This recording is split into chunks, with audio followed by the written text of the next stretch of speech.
बहुत समय पहले की बात है। एक दूरस्थ पहाड़ी राज्य में वीरेंद्र नाम का राजा राज करता था। वह पराक्रमी और न्यायप्रिय था। उसकी वीरता के किस्से दूर दूर तक प्रसिद्ध थे, लेकिन साथ ही उसका हृदय कोमल और दयालु भी था। राजा वीरेंद्र अपने प्रजाजनों को परिवार की तरह मानता था। वह अक्सर वेश बदलकर नगर और गांवों का भ्रमण करता, ताकि लोगों की वास्तविक समस्याएं जान सके। एक बार वह साधारण किसान के कपड़ों में गांव पहुंचा।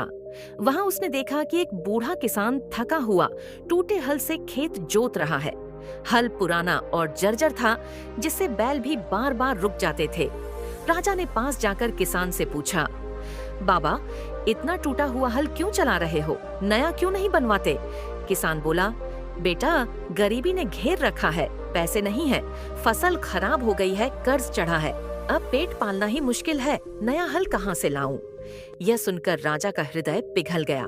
उसने किसान को भरोसा दिलाया कि उसकी मदद होगी। अगले ही दिन महल लौटकर उसने आदेश दिया कि राज्य के सभी गरीब किसानों को नए औजार, बीज और बैल उपलब्ध कराए जाए। धीरे धीरे किसान फिर से मेहनत करने लगे और खेत हरे भरे हो गए। प्रजा की स्थिति सुधर गई।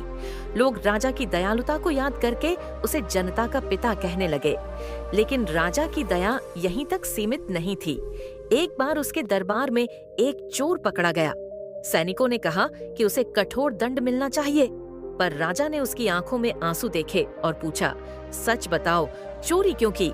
चोर ने हाथ जोड़कर कहा, महाराज, मेरा परिवार भूखा था, मजबूरी में यह कदम उठाया।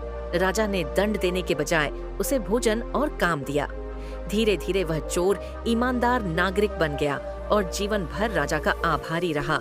राजा वीरेंद्र का मानना था, न्याय सिर्फ दंड देना नहीं है, बल्कि सही समय पर दया दिखाना भी है।